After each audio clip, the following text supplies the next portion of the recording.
चाहिए। पाकिस्तान एक जिम्मेवार राष्ट्र के रूप में कभी विश्व बिरादरी के सामने नहीं आया। शुरू से एक ऐसा देश का जन्म हुआ जिसको आप उदंड उच्चृंखल कह सकते हैं। कभी जिम्मेवार राष्ट्र के रूप में, कभी अपने ही राष्ट्रपति को मार देना, कभी किसी को जेल में डाल देना, किसी को फांसी पर चढ़ा देना, आर्मी का कब्जा हो जाना, लोकतंत्र का सफाया हो जाना, फिर लोकतंत्र का आना। हर एक जितने राष्ट्रीय स्तर के नेता हैं, कोई भी पाकिस्तान में रहना मुनासिब नहीं समझता। सबका, जैसे हम लोग का कचहरी होता है, कामत होता था, उसी तरह सबका लंदन में, न्यूयॉर्क में, वाशिंगटन में एक एक घर लेके बैठा हुआ है। वहाँ से राजनीति होती है, मौसमिया जैसे राजनीति होती है, इस तरह से। तो ये कभी भी एक परिपक्व जिम्मेवार राष्ट्र के रूप में कभी विश्व बिरादरी के सामने सलूक नहीं किया। सबसे ज्यादा मुसलमानों को अगर कोई कत्ल किया है तो वो पाकिस्तान है। इराक पर बम गिराना अमेरिका के इशारे पर किसने किया? जो भी, जहां भी एक सिपाही लठैत के रूप में जितना ये मुसलमानों का कत्लेआम, चाहे भारत में किया हो, बांग्लादेश में किया हो। बांग्लादेश कैसे बना? किसकी गलती से बांग्लादेश बना?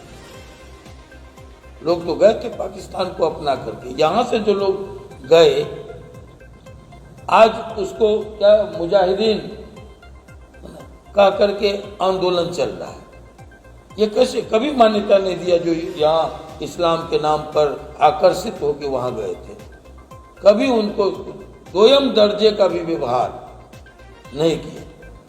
आज जीए सिंध आंदोलन चल रहा है, बलूचिस्तान में आंदोलन चल रहा है। अगर आज हिंदुस्तान चाहे कूटनीतिक तौर पर, तो पाकिस्तान बचा खुचा पाकिस्तान के 4 टुकड़े होंगे।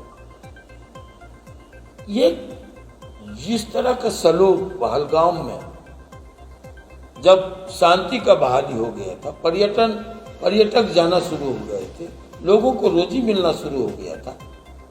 लोग अगर चाहते, उनका समर्थन या आतंकवाद को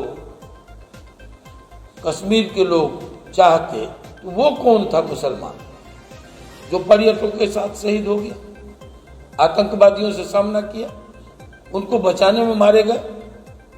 इसलिए कोई नहीं चाहता। आज तो हमारे मुसलमान भाई कह रहे हैं कि भाई आप एक रेजिमेंट मुसलमानों का बना दो और पाकिस्तान के लिए हमको छोड़ दो, आपको लड़ने की जरूरत नहीं। इतना जज्बा, इतनी राष्ट्रभक्ति तो दिखा रहा है लोग।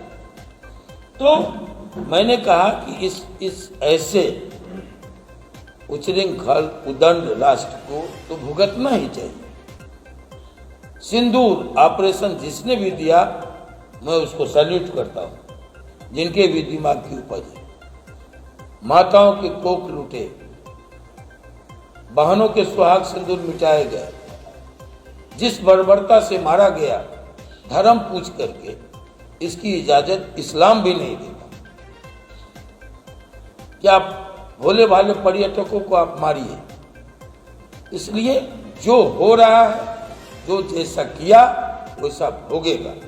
आज पूरी विश्व बिरादरी भारत के साथ खड़ा है और ये अवसर है सबक सिखाने का। इसमें चूकना नहीं चाहिए। कभी हमारे राष्ट्र कवि दिनकर ने कहा, वो राही दिल्ली जाना तो कहना अपनी सरकार से, चरखा चलता है हाथों से, शासन चलती तलवार से। तो आज मैं तो कहूंगा कि जो हो रहा है वो कम हो रहा है और इस पाकिस्तान को जाना है। मैं क्यों कह रहा हूं ऐसा? जिसका जन्म होता है उसकी मृत्यु तय है। भारत का जन्म कब हुआ? आप पढ़े लिखे लोग हैं, प्रबुद्ध लोग हैं, बताइए। कोई डेट बता दीजिए कि भारत का जन्म कब हुआ। यह आदिकाल से है, लाखों वर्षों से भारत है। लेकिन पाकिस्तान का जन्म हुआ, उसकी तिथि है 14 अगस्त 1947। तो जिसका जन्म हुआ है, मृत्यु उसी की होगी।